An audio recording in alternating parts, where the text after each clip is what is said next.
Daily Words of God.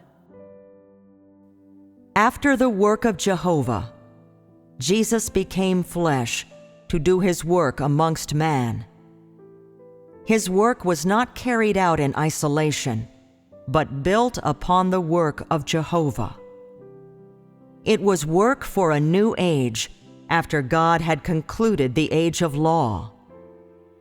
Similarly, after the work of Jesus ended, God still continued his work for the next age, because the entire management of God is always progressing forward. When the old age passes, it will be replaced by a new age, and once the old work has been completed, a new work will continue the management of God. This incarnation is God's second incarnation following the completion of Jesus' work. Of course, this incarnation does not occur independently, but is the third stage of work after the age of law and the age of grace. Each new stage of God's work always brings a new beginning and a new age. So too are there corresponding changes in the disposition of God, in his way of working, in the location of his work, and in his name.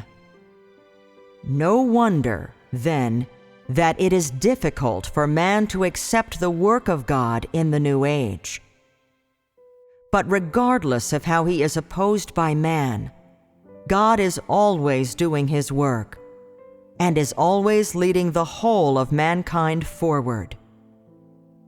When Jesus came into the world of man, he brought the age of grace and ended the age of law. During the last days, God once more became flesh, and when he became flesh this time, he ended the age of grace and brought the age of kingdom. All those who accept the second incarnation of God will be led into the age of kingdom and be able to personally accept the guidance of God. Though Jesus did much work among man, he only completed the redemption of all mankind and became man's sin offering, and did not rid man of all his corrupt disposition. Fully saving man from the influence of Satan not only required Jesus to take on the sins of man as the sin offering, but also required God to do greater work to completely rid man of his disposition, which has been corrupted by Satan.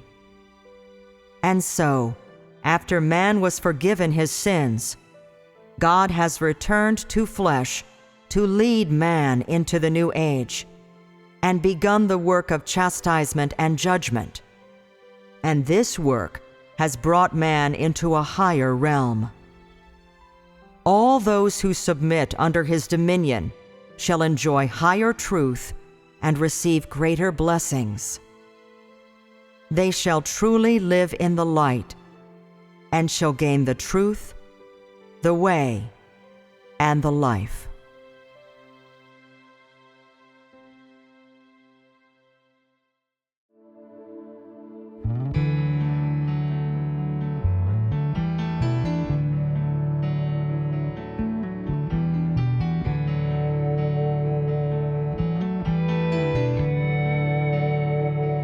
When Jesus came to the world of man, he ended the age of law, and he brought the age of grace. In the last days, God became flesh once more. He ended the age of grace, and he brought the age of kingdom. Those who accept the second incarnation of God will be led to the kingdom age and accept God's guidance. After man was forgiven his sins, God returned to flesh to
to